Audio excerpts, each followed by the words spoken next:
This is ARC PDX.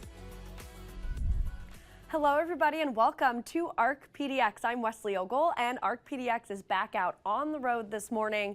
We're at Stanford Children's office in Southwest Portland. We're here to dive into education in Oregon and Southwest Washington. Schools have been facing an uphill battle to get ready to get reading and math levels up. And despite small improvements, scores are still lagging behind pre-pandemic numbers. So this morning, we're talking with the experts and with leaders at the district and state levels. We'll be discussing these trends, as well as the efforts in the classroom to improve outcomes and what they still need to overcome to meet their goals. So before we get started, let's take a look at the statewide test scores from the 2024 to 25 school year. Each spring, Oregon tests 3rd through 8th graders and 11th graders in English and math. Washington tests 10th graders instead of 11th. Proficiency rates for Oregon students were 43% in English and 31.5% in math. Both subjects improved by half a percentage point from the previous year. However, those results are still far behind 2019 levels. In Washington, about 71% of students met grade level standards in English and 63% in math. Now, as you may already know, Salem-Keizer Public Schools is the second largest school district in Oregon. Now, he couldn't join us live here this morning, but I talked with Erik Jespersen, the Curriculum, Instruction, and Assessment Director for the district. So here's our conversation. What really stood out to you from those scores? Well, I think it's clear that in our state, we have a lot of work to do. Clearly, we're lagging behind the nation in terms of our literacy scores, math scores, and science scores. That just a major focus for us. We aren't happy with where we're at. We know that we, in our district, had small incremental gains this past year, particularly in the 3rd grade. And we want to celebrate that and also know we have a lot of work to do. Yeah, I actually wanted to ask you about those scores specifically because that early literacy test scores, the percentage of students proficient in English language arts in Salem-Keizer is up for 3rd graders. Do you know what has contributed to those scores going up? Well, again, I'm happy with the small incremental gains, and that is a celebration.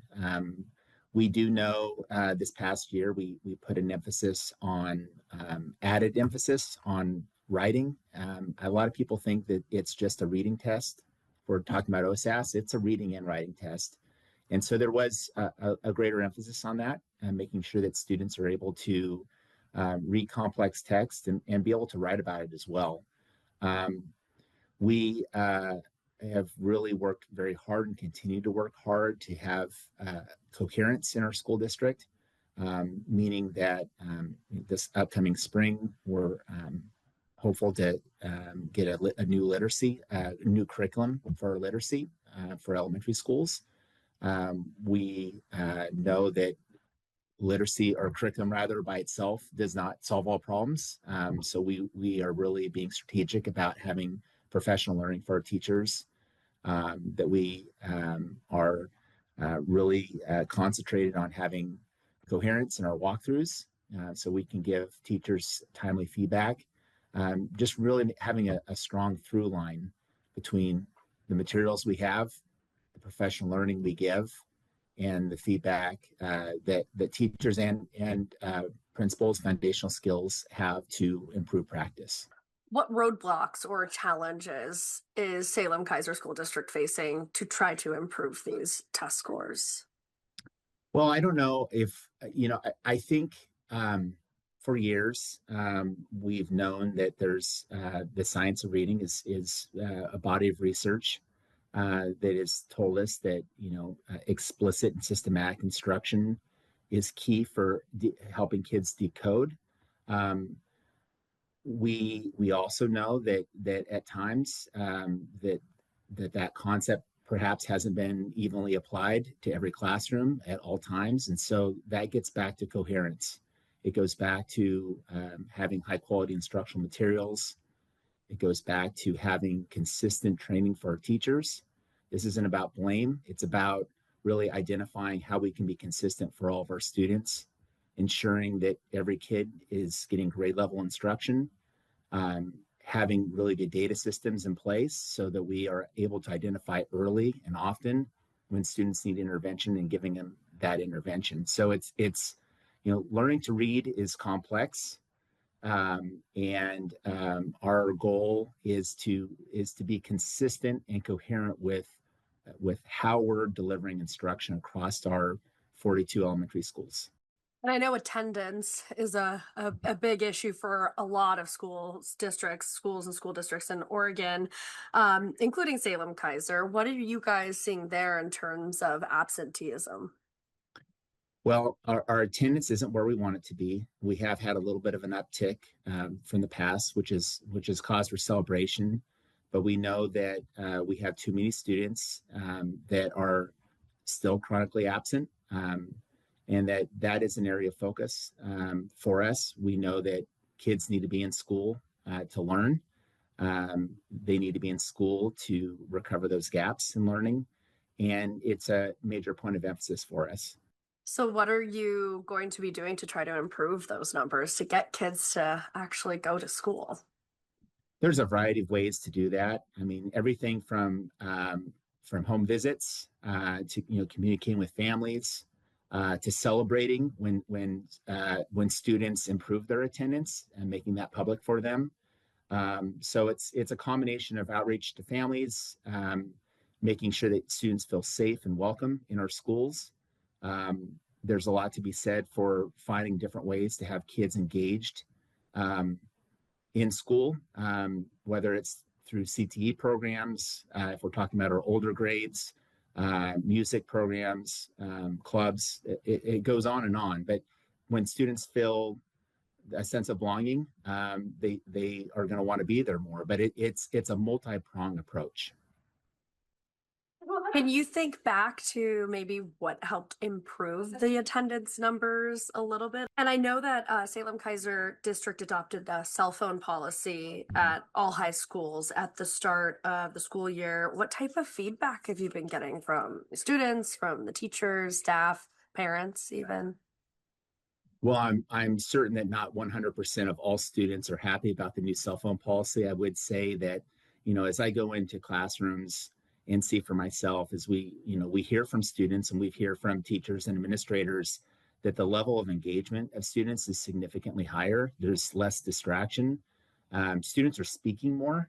They're having more conversations in class that are focused and structured, which we know is critical to engagement in class. And when you're more engaged, you're gonna learn at a higher rate. So generally, I think it's been really positive for our students. Salem-Keizer School District is facing a $25 million budget shortfall just 2 years after having to reduce your budget by $70 million.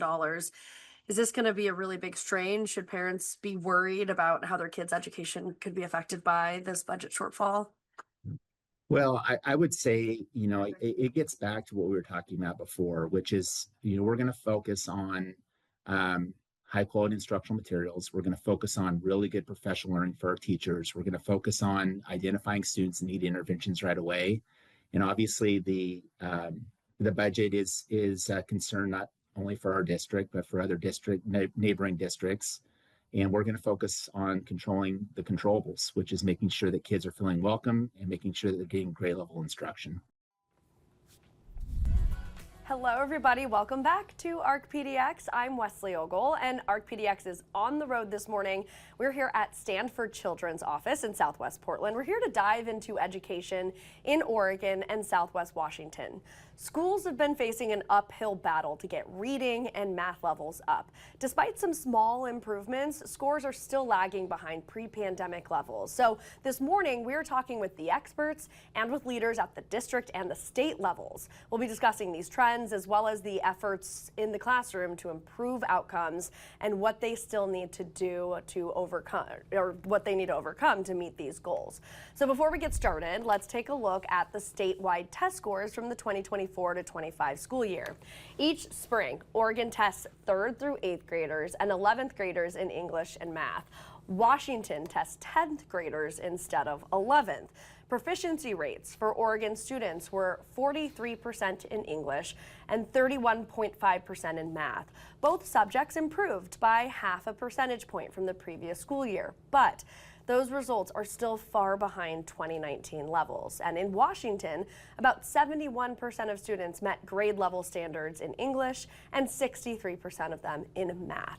So right now I am joined by our host here at Stand for Children. We got Sarah Hope, Oregon Executive Director for Stand for Children. Sarah, thank you for hosting us and thank you very much for being here. Yeah, thank you for being here. It's Sarah Pope, not Sarah Hope, but I'll respond to Did either. I say Hope? I'm so sorry. We need to feel a little hope right now, right? I'm just not a bad thing. manifesting it. Not a bad thing.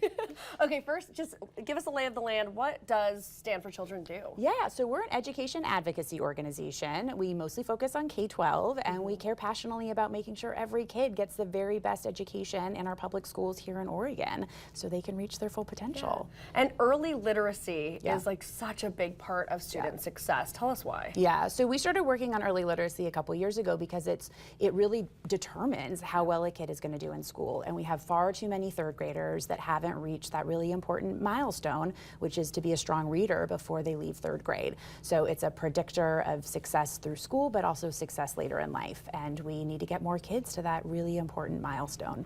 So according to those latest test scores from the Oregon Department of Education that I was just reading, fewer than half of students are considered proficient in English or math. So what do you think needs to happen to improve those numbers? Right. So we think legislation that focuses resources on literacy is really important because we know our teachers are incredibly talented. We know our kids are incredibly capable, but we need the state to create a really clear focus and teach people what does the research say about the best ways to teach children to read, and then give our talented educators time to implement that so that our kids can thrive. We started to do that in 2023. We have a lot more we need to do, but the work is underway and we're seeing already some gains, as you mentioned, small. We need to accelerate them, but some small positive gains. And so we need to keep at it.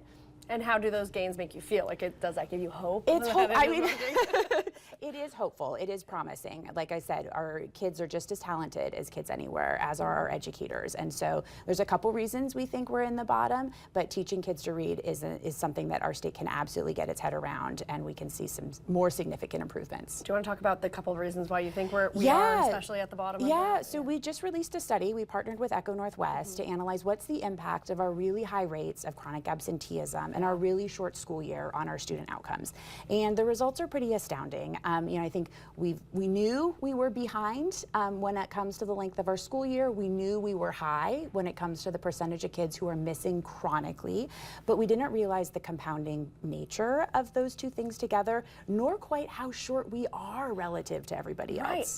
That number shocked me. Yeah. So tell everybody, how much shorter are our school years? I did not realize this. So I know you're going to be talking to the Washington State Superintendent later. So if a student goes to school in Oregon compared to Washington, and they get the minimum amount of instructional hours that the state ensures, kids in Oregon will get a year 0.25 less of school over their K-12 experience than a student in Washington. Yeah, so pretty significant. Yeah. Definitely. Okay, I want to talk about graduation rates because those were just announced yesterday. So the statewide graduation rate for the class of 2025 was 83%.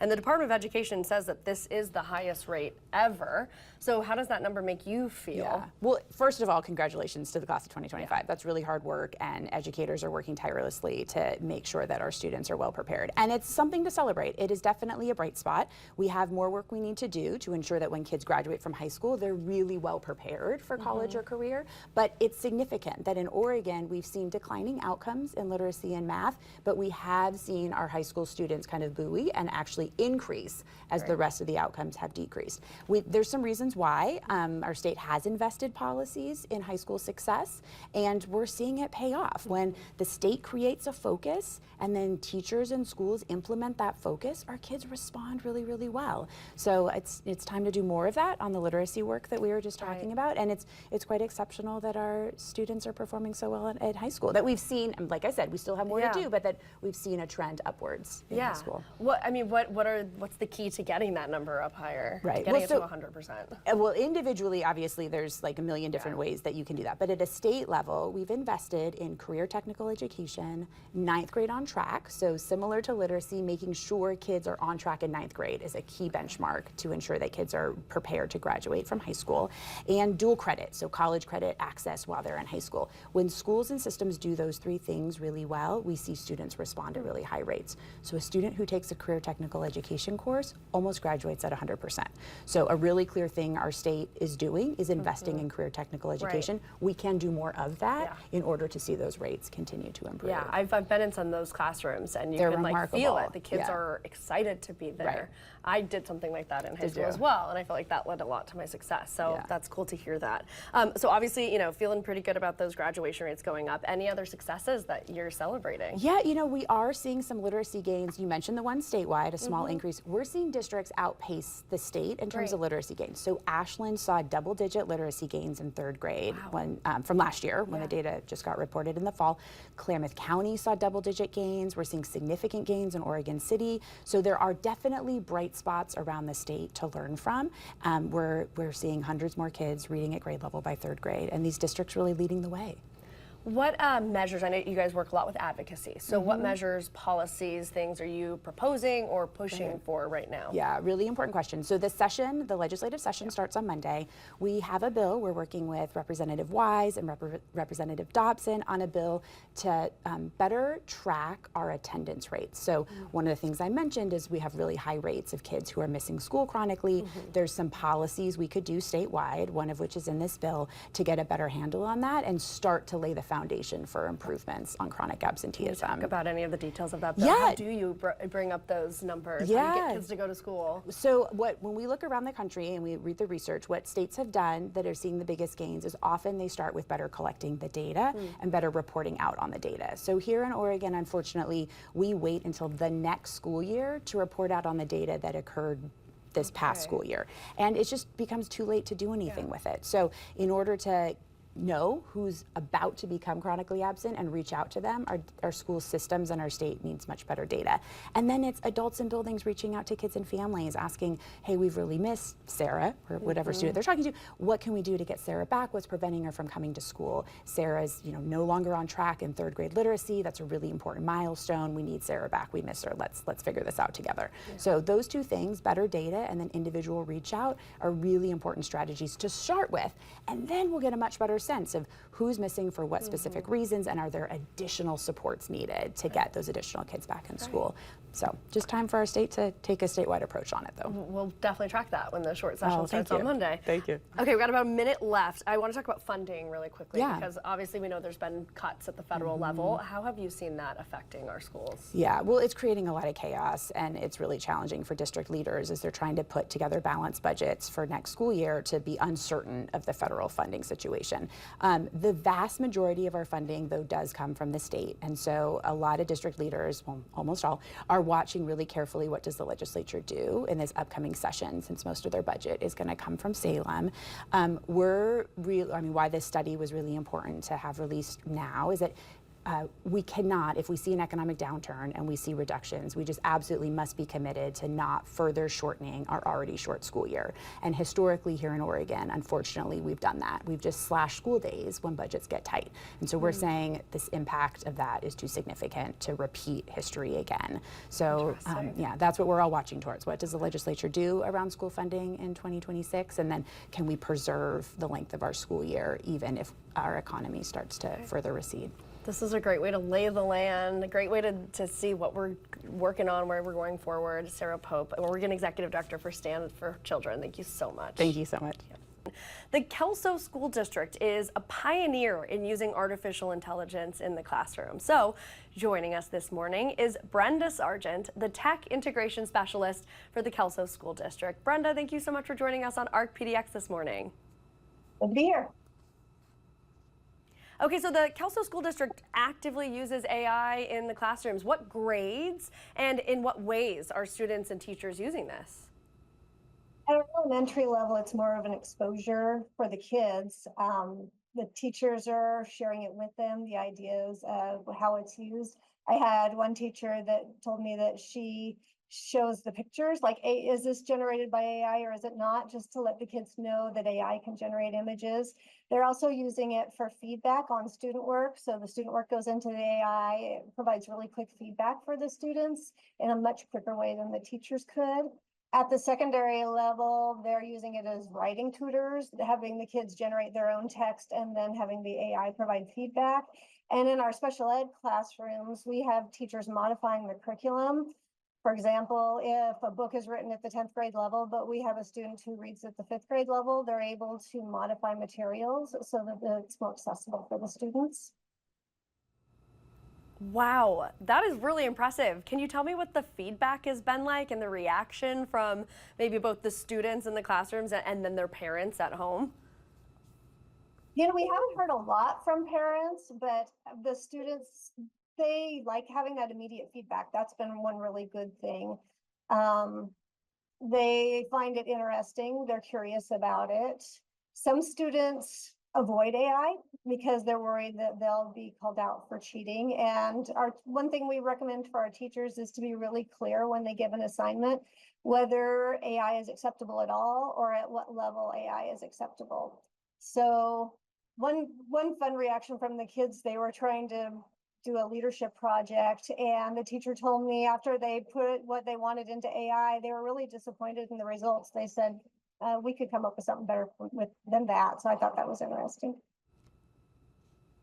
Wow, I think it's wonderful that you guys are like giving an education of how to use AI responsibly early on. Why did Kelso make the decision to embrace AI after I read that you initially, kind of blocked it in schools? Why are you embracing it now? Yeah, when it first came out, the teachers, especially the English teachers, they were like, block it, because we need to know whether our students are doing the writing or, it's something else. But our leadership felt really strongly that AI is the future. It's not going away. And we in Kelso like to prepare students for their future. So we wanted to teach them how to responsibly use it, what it's all about, rather than just kind of having it be something out there that they try on their own. We wanted to provide those guardrails and the guidance for them so that they would learn to use it in a productive way that won't get them in trouble in the workplace later. And, it's a wonderful tool, and we want to empower them to use it. I'm curious, what are the most common, maybe unintended or negative consequences of using artificial intelligence that you guys are seeing in the classrooms? I'll get emails from teachers now and again asking me, hey, can you check a student's history to see if they've used AI? Because occasionally they'll turn in something that is just not their work. And it's obvious that they've used a shortcut. They've let the AI do the thinking for them. And I've had some really good discussions with teachers about the concept of learning and what it means to learn. And if you're letting AI do all the work for you, you're not learning. So that's a bump. Kids will look for shortcuts. That's just, the nature of education. But having those good conversations with students. And one thing I recommend to the teachers is really know your students. Know what level they're writing at, know what their writing voice sounds like, and then it becomes pretty obvious when a student's taken a shortcut. So then they need to talk with that student about why they need to see their work. So what's your advice to other schools, other teachers, other districts who are thinking about using AI in the classrooms but are maybe hesitant about it? I'd start with the teachers and having them fiddle around with it. Get to know AI, get to use it. Our teachers almost 100% started with using it themselves. We had some good professional development a couple years ago that helped empower them and helped them know the value of it. They started with things like recipes or creating, silly poems about yourself to introduce to students at the start of the year. And as the teachers became more used to AI, they started using it for their own productivity, to help write lesson plans, to design learning rubrics, to create quizzes.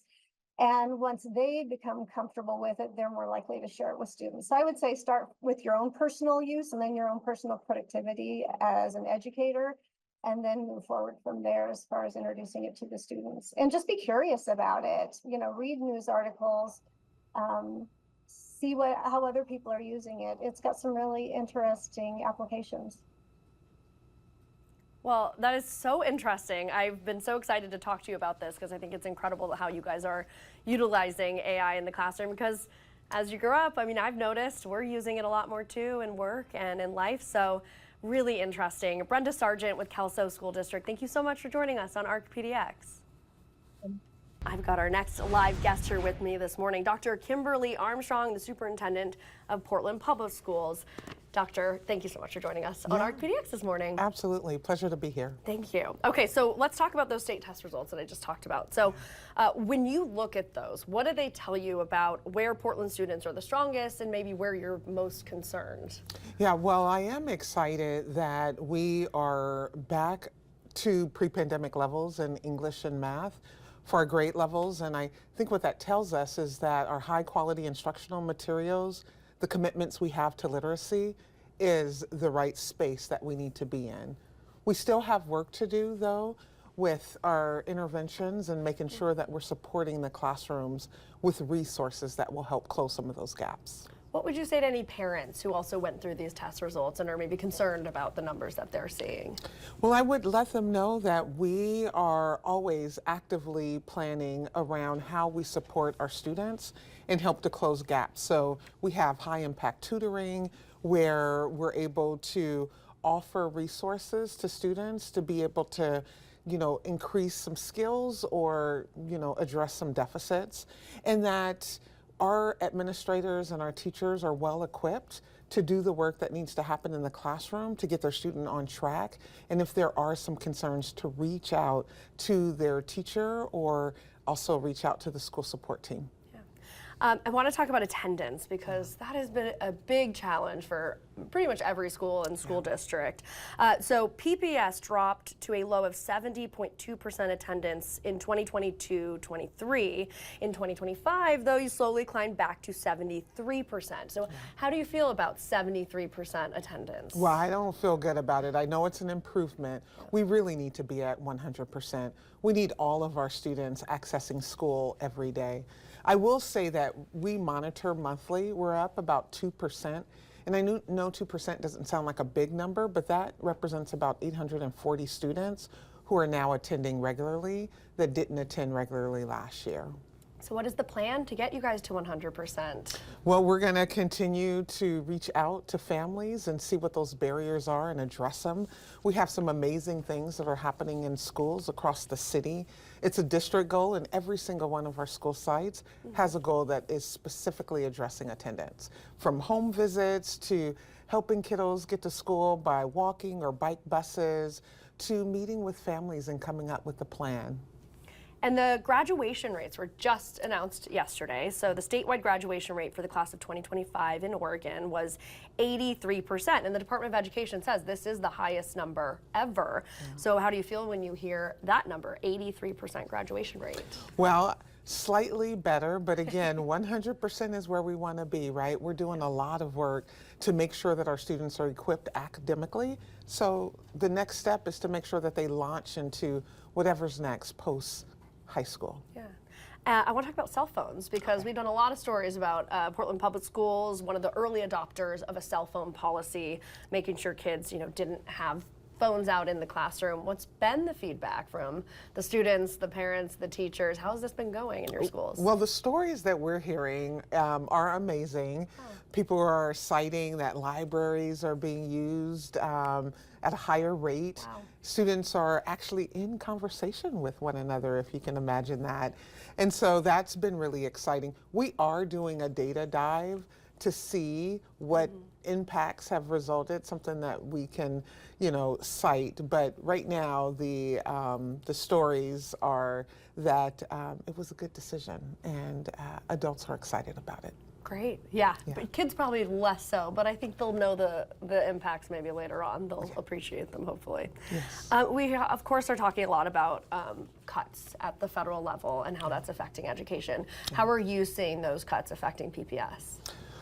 Well, you know, first, we already are in a budget deficit. So we're already looking at about 50 million that we need to eliminate from our budget. And that's already tough because it has staffing implications. I mean, when you have a budget that's 90% spent on personnel costs, then the only way to address a $50 million deficit is through personnel and layoffs. And that's so hard.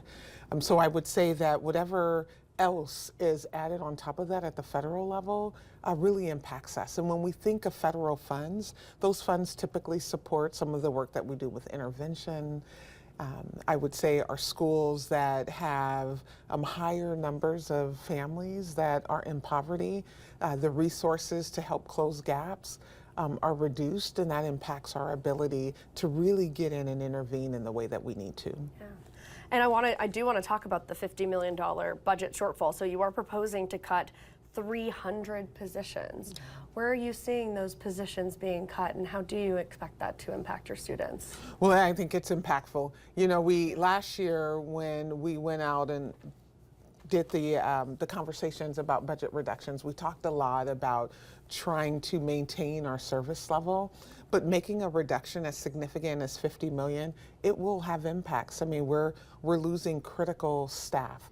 The way in which we're making the decision is looking proportionately at where we spend and then reducing about 6 to 7% from each of those categories. We're all sharing the burden of the reductions across the district. And you guys are trying to make some moves to try to help close this budget gap, to try to figure out the budget going forward. I understand the PPS board just asked state lawmakers to tap into the Education Stability Fund. That's funded by the state lottery. It has just over $1 billion.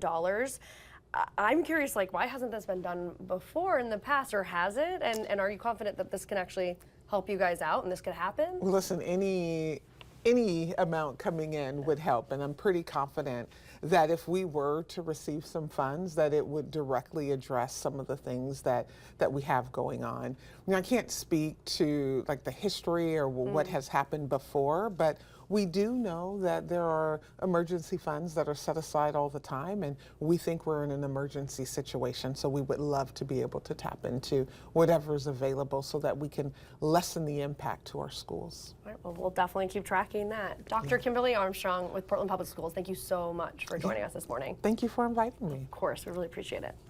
Hello, everybody. Welcome back to ARC PDX. We are on the road this morning, diving into education in Oregon and Southwest Washington. So joining me now is Sam Riggs and Ashlie Denton with Education Northwest. Thank you both so much for joining us this morning. Okay, so first, to get people started, what does Education Northwest do, Sam? Absolutely. So Education Northwest is a nonprofit professional services organization.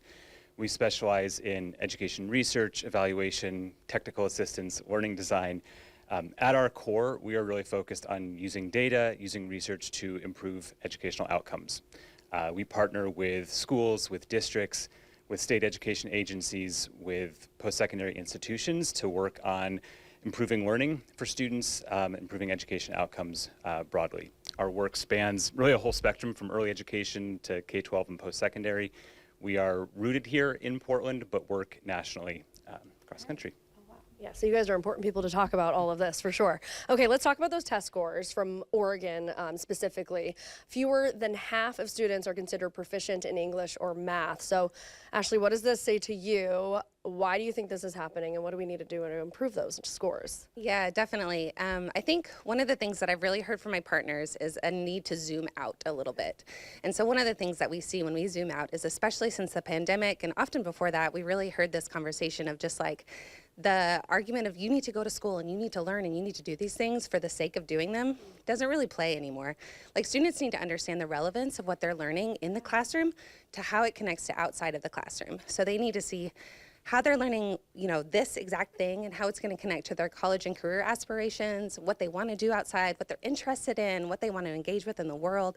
And that kind of, you know, ability of educators to connect what's in the classroom to what's outside of the classroom, I think will help to close the gaps on those indicators all across the state.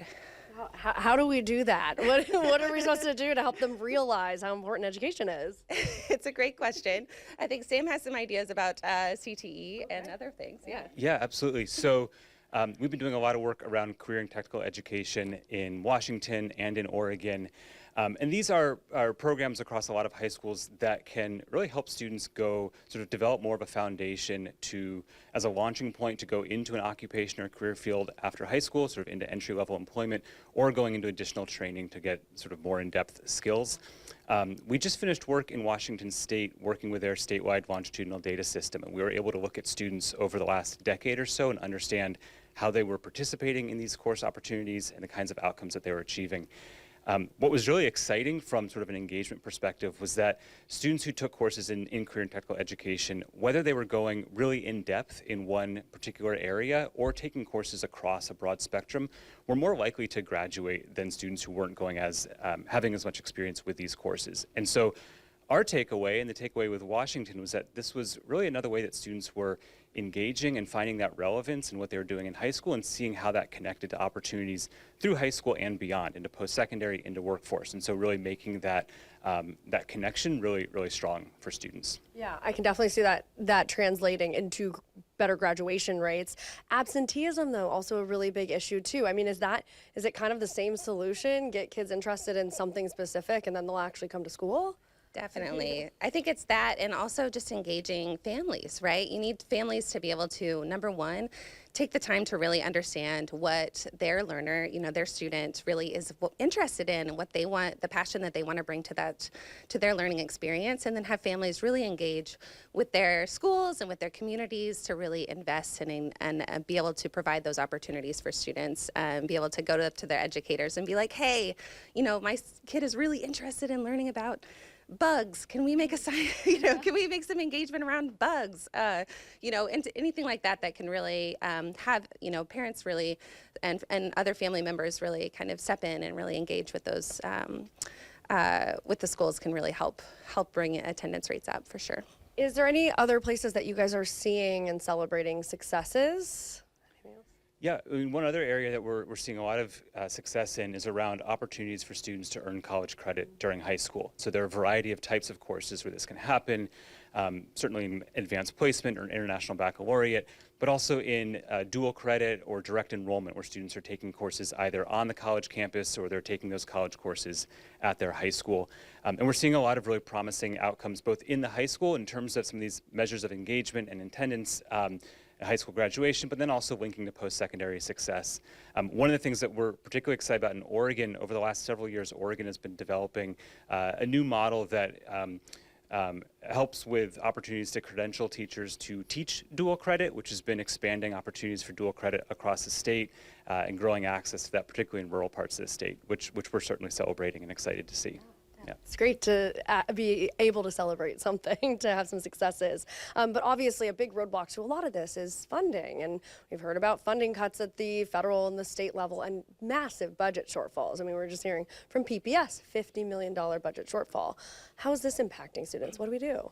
Yeah, I would say that, this is a chronic issue. We've been talking about this for decades, right? That education is just chronically underfunded. However, what this really does is it limits the ability of educators to make this type of investment into their students, right? If you have a classroom full of 35 kids, it's going to make it a lot harder to be able to say, hey, I know each and every one of these students' interests and abilities, and I know how to cater my, learning and opportunities to each and every one of those kids, or to connect with, sponsors and other folks outside in the community that can be able to create those kind of career and technical education opportunities, dual credit pathways, to be able to really do the kind of learning we're talking about here, that kind of career connected learning. And so those budget shortfalls, while they're chronic, are really making it much harder for educators to be able to do the type of educating that they really need to be doing to make progress on the things that we want to see change. Before I let you guys go, we only have about a minute left. Is there anything that parents and the community, what would be your biggest ask from parents to help in their students' success? Yeah, I think just connecting with your student, right, and asking about what they're interested in, what engages them, what excites them, helping students sort of realize opportunities that exist in their school, in their community, and beyond their communities, but really starting with those conversations and just listening. Yeah, Same thing. definitely. And also, yeah, taking that back then and having those conversations with the educators and, being able to communicate and be able to really have an open two-way dialogue so that you can really start to engage and, find ways for you all to work together. And let them know if your kid loves bugs. Exactly. That's the key to success. Ashlie, Sam with Education Northwest, thank you both so much for being here this morning. A really important conversation to have. Thank you so much. Schools have been facing an uphill battle to get reading and math levels up. And despite small improvements, scores are still lagging behind pre-pandemic levels. So this morning, we are talking with the experts and the leaders at the district and state levels. We will be discussing these trends, as well as the efforts in the classroom to improve outcomes and what they still need to overcome to meet their goals. So joining us now this morning is Dr. Charlene Williams, the director of the Oregon Department of Education. Dr. Williams, thank you so much for joining us on ARC PDX. Thank you for having me. Glad to be here. Of course. Okay, so I want to start with those spring 2025 state test results. When you look at those, what do they tell you about where Oregon students are the strongest and maybe where you have the most concerns? Thank you for the question. And before I really dive into some of the specifics there, I just want to begin by saying that we know in Oregon that an effective education system has to prepare our students to succeed, not just in school, but in life. It's important to invest the proper time, resources, and support our scholars need. And it is not about a political choice. It is simply the right choice.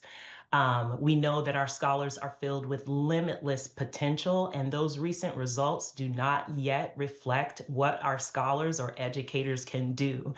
And so there are real bright spots happening across our K-12 system, and we know we have more work to do to ensure each and every child gets the high quality education they deserve.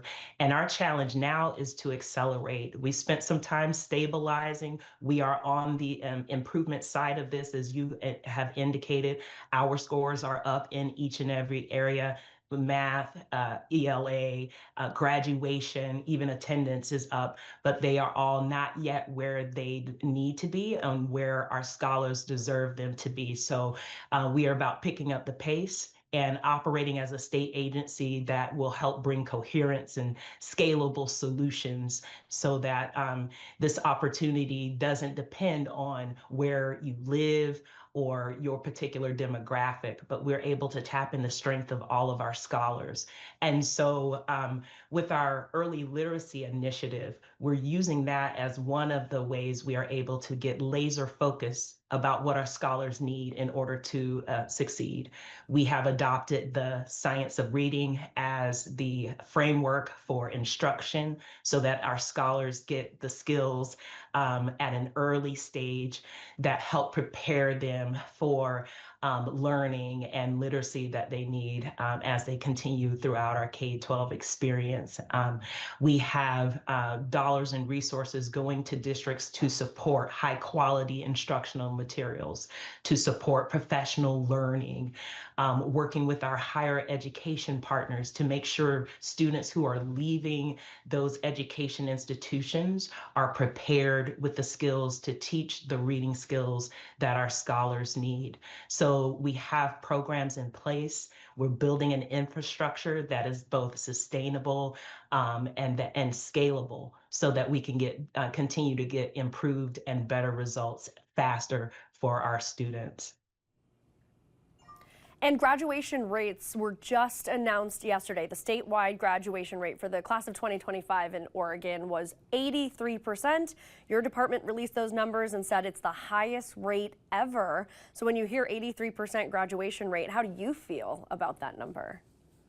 I feel great, and I do want to pause and celebrate our educators, celebrate our students and families who keep choosing public education, who have persisted in our system who have graduated and helped to produce these amazing results. Congratulations and thank you.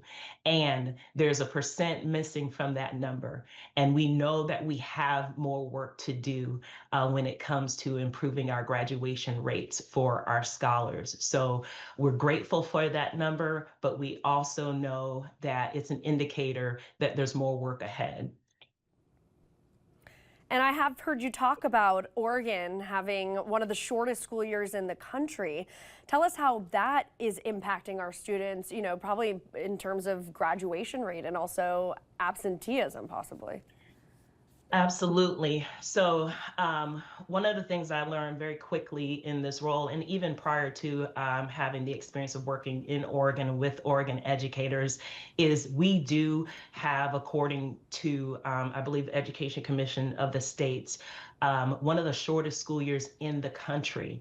This means that when you compare our school year to our neighbor to the north in Washington, our scholars over the course of their K-12 career can miss up to an entire year's worth of learning. And so that has impact on how much content they are able to gain, how much exposure, opportunity over the course of time.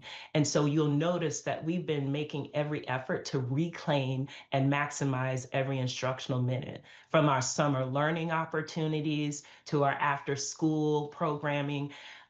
Every minute counts. Our governor just passed an executive order around the cell phone bans because we know, number one, students need to feel safe in school. That helps with attendance. That also helps with attention. I had the privilege of visiting a high school the other week at Wilsonville High School and looking at their implementation of the cell phone ban. And students were talking about what they liked about it and also what they did not like about it. But one of the great takeaways that I had from that visit was when one of the administrators said, teachers report, I'm able to get through more material. So imagine that you don't have the battle of distraction with some of the devices, and students are actually able to engage in more learning and cover more important content that gets them ready in this competitive world so that when they leave, they're ready to learn, ready to earn, and ready to thrive. So we're really excited about those efforts to reclaim instructional time in every way that we can. Dr. Charlene Williams, Director of the Oregon Department of Education, it was really important to have you on our show this morning. So thank you so much for making the time. Thank you for having me. We are talking with leaders at the statewide level, and so joining us now is Chris Reykdal, the Superintendent of Washington State Office of Superintendent of Public Instruction. Superintendent, thank you so much for joining us on ARC PDX this morning. Good morning. Thanks for having me. Good morning. Okay, so I want to start with the latest state test results. When you look at those, what do they tell you about where Washington students are the strongest, and where are you most concerned? We see continued growth after the pandemic, still not to pre-pandemic levels in some of our student groups, but definitely growth. We have these 14 measures we use for reading and math, 3rd through 8th grade in high school. 12 of those 14 saw gains this last year. We're still having a little bit of an issue with 10th graders, but definitely seeing growth and improvement. So it's nice to see, but a lot of work left to do, especially in math. Getting stronger in reading faster than we are in math. We got work to do in this country in math. Right, yeah. And I also want to talk about where you guys stand when you look at every state. So the nation's report card, when you look at that, Washington outperforms their peers across the country in some key areas. Washington students rank 2nd in English and 4th in math. So what do you contribute to that success?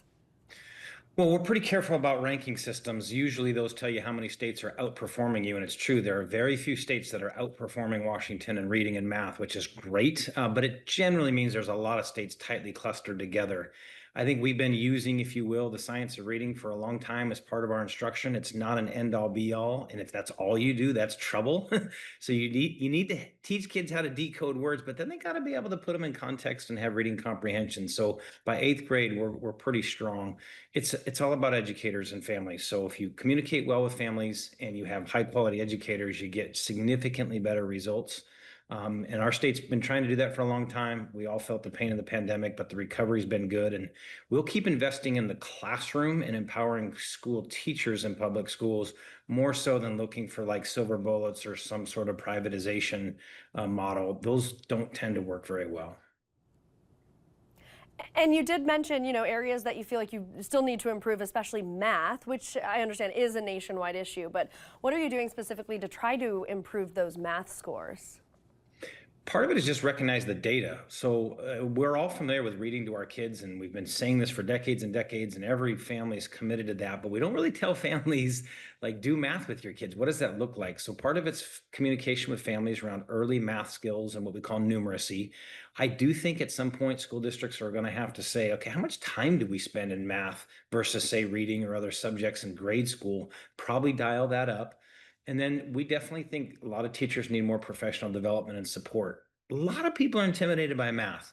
And so I think particularly our, say, kindergarten through 5th grade teachers, they need a lot more ongoing professional development and math skills. They get a little bit of it in their college prep programs, but not very much. And so I think a big investment there is a big priority for us. And I want to talk about graduation numbers.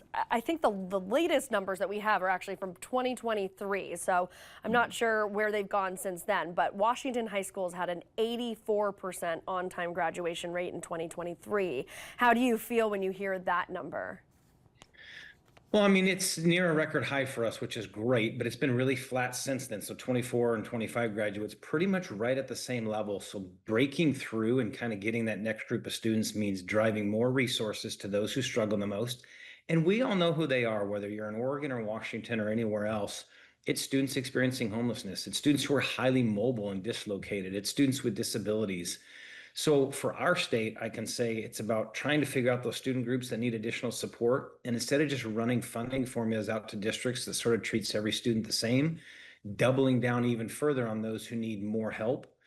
That's going to be the key for us over the next 2 years, is challenging our legislature to go beyond their current formulas and drive a lot more money to particularly high poverty communities and school districts with students have high percentages of disability. That's how you get the grad rate to move. You find out who's not graduating. It's not a mystery. We know who they are, but you can't do what you've always done, or you'll always get what you've always got. So you got to do things different, and investment for us is key. And I definitely want to talk about attendance, because that is an issue that like every single school and district and state is seeing an issue with. Chronic absenteeism decreased slightly from 30% in 2022 to 23 to 27.3% in 2023 to 24. What do you contribute to that slight drop, and what are you still trying to do to try to bring those attendance numbers up? Yeah, this is a national issue. The good news is even though this last year's where the data dropped again, which is good. So we have fewer students missing what we consider 18 days of school or more. Now, I will say our state counts excused and unexcused absences in that. And so one of the things we're trying to figure out is, what is that difference? If students are unexcused, that's a real problem. It generally means their family doesn't know. But if they're missing more than 18 days and they're excused absences, so parents or guardians are signing off on that, what is that? Is it health? Are they more aware of viruses, so they're staying home now when they don't feel good? Well, that's a good thing. But is it more like, hey, now that my kid has access to all this technology, we can take a vacation for a week in the middle of the school year? We're seeing more of that. And I know that's a choice of families, and I'll always respect that. But students losing access to regular instruction with their peers, it is harmful no matter what. And so it's a big education campaign too, I think, for families to say, okay, we're 5 years since COVID now. And even though we have these great, remote learning tools and kids can check their grades and submit stuff online, being present matters a lot, not just for school, but their future employment and their future success. So a lot of it's messaging for families to say, hey, if you can make that vacation happen in the summer, during winter break, or during spring break, that's better than pulling them out for 5 or 10 days during the middle of the year. We're seeing more and more of that. And that's something we got to communicate with families about. Chris Reykdal, the Superintendent of Washington State Office of Superintendent of Public Instruction. Thank you so much for your time this morning. Really appreciate the conversation. Thank you. And we will be right back to wrap up our on-the-road coverage. Welcome back to ARC PDX, everybody. We are wrapping up our on-the-road coverage and our deep dive into education in Oregon and Southwest Washington. We talked with leaders of the biggest school districts in Oregon, as well as leaders at the state level. We discussed the current education landscape, from the proficiency levels and attendance, and the efforts that are underway to improve those levels. We've also heard from advocate groups and their recommendations for getting back to those pre-pandemic levels. So if you'd like to see this all again or share it with your friends, point your phone's camera at the QR code on your screen, and that will take you right to the ARC PDX YouTube page. Thank you all so much for joining us for this important conversation today. Coming up on Monday, we're actually going to go back out on the road for the start of Oregon's legislative session. We're going to be previewing the top policies that you should be keeping your eye on throughout this short session. Our coverage on that starts at 7 o'clock on Monday, and I hope to see you then. I hope you have a wonderful weekend. Stay safe and hopeful out there, everybody. Have a great day.